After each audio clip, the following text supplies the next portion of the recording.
नमस्कार, मैं हूं टीना। जननायक में आप सबका स्वागत है। कोटा शहर में भागवत कथा तो बहुत होती है, लेकिन पहली बार कोटा शहर में दृष्टिबाधित बालिकाओं के लिए श्रीमद् भागवत कथा का आयोजन किया जा रहा है। यह कथा 24 दिसंबर से 30 दिसंबर तक तलवंडी स्थित राधा कृष्ण मंदिर में आयोजित की जाएगी, जिसमें दृष्टिबाधित 35 छात्राएं भाग लेगी। कथा का मुख्य उद्देश्य दृष्टिबाधित छात्राओं के शिक्षक व सर्वांगीण विकास करने के लिए आयोजित किया गया है। कथा व्यास राष्ट्रीय संत डॉक्टर कृष्णानंद गुरुदेव द्वारा कथा का श्रवण कराया जाएगा। डॉक्टर कृष्णानंद गुरुदेव ने बताया कि दृष्टिबाधित बालिकाएं देख नहीं सकती हैं, उन्हें शिक्षित करके ज्ञान चक्षु देने का प्रयास कर रहे हैं। यह धार्मिक कथा न होकर सेवा की कथा है। कथा में मौजूद दृष्टिबाधित बालिकाओं को देखकर उनकी समस्याओं को महसूस किया जा सकता है। रास्ते में दुखी हूँ, लेकिन जब दूसरे का दुख दिखता है अपने से बड़ा, तो लगता है कि मेरा दुख कम है।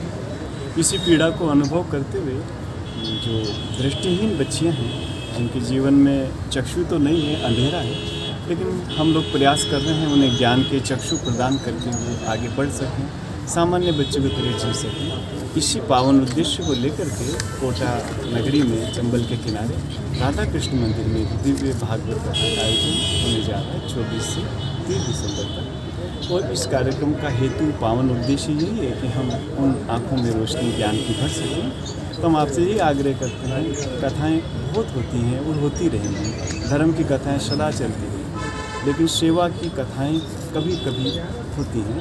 तो आप सब संभ्रांत लोग, शिक्षक लोग, एजुकेटेड लोग इस कथा का आनंद लें और उन बच्चियों को आशीर्वाद दें, ताकि वो भी उड़ सकें, वो भी चहक सकें, वो भी गा सकें। लगभग कितनी बच्चों के आने की संभावना है? कि सब बच्चों को लाना तो संभव नहीं होता, लेकिन फिर भी 10-12 बच्चियाँ यहाँ प्रवास करेंगी और अपनी विधा आपको दिखाएंगी। ब्रेल लिपि से कैसे वो पढ़ती हैं, किस तरह चलती हैं, स्टिक के माध्यम से किस तरह वो सुंदरकांड करती हैं, आप सब लोग देखें।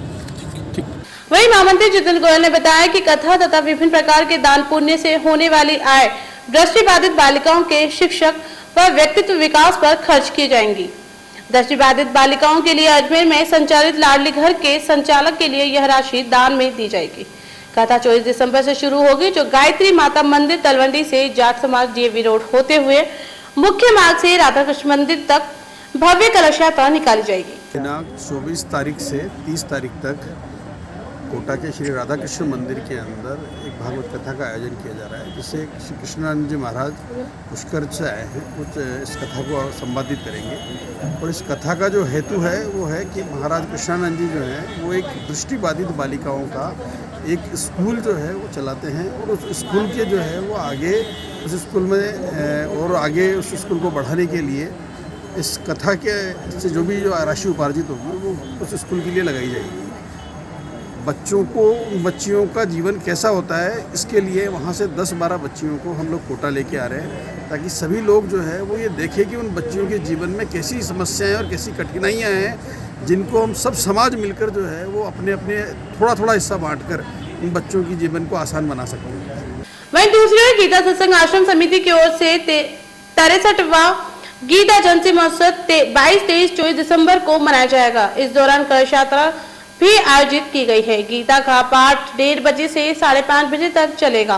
गीता वन समिति के अध्यक्ष राजेंद्र खंडेलवाल ने बताया कि 22 दिसंबर को प्रातः सुबह 11:30 बजे गीता वन से सरोज टाकीज, रामपुरा, आर्य समाज रोड, मोरी के हनुमान जी मंदिर होती हुई कलश यात्रा गीता वन पहुंचेगी, जिसमें करीबन 300 से 400 महिलाएं सर पर कलश रखकर चलेगी। यात्रा गाजीबादी के साथ निकाली जाएगी। 22 से शुरू होगा और 24 तक चलेगा। इसमें 22 तारीख को सुबह 11:30 बजे से कलश यात्रा निकाली जाएगी। कलश में करीबन 300 से 400 कलश की व्यवस्था है। कलश यात्रा में आगे बैंड बाजा रहेगा, उसके बाद घोड़े रहेगा, उसके बाद 3 बग्गियों की व्यवस्था की गई है। एक बग्गी में हमारे श्रीमद् भगवत गीता रहेंगी, उस पर उसको सब बग्गी को सजाया जाएगा। एक बग्गी पे हमारे बाबा शरद कुमार जी साहेब, जो यहाँ पर महाप्रभु जी मंदिर के पीठाधीश से वह रहेंगे। दूसरी बग्गी पे सर्वेश प्रपन्नाचार्य जी महाराज, जो प्रयागराज से पधार रहे हैं, वह उसमें विराजमान रहेंगे। उनका सर्वेश प्रपन्नाचार्य के 3 दिन के प्रवचन है।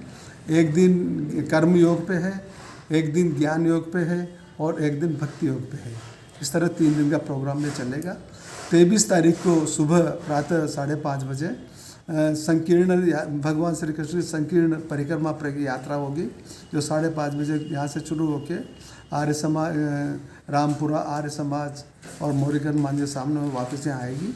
उसके बाद 8:30 बजे यहाँ पर यज्ञ और हवन का कार्यक्रम रखा गया है। साधु ने बताया कि महाराज 3 दिन तक कर्म, धर्म व भक्ति योग का प्रवचन देंगे।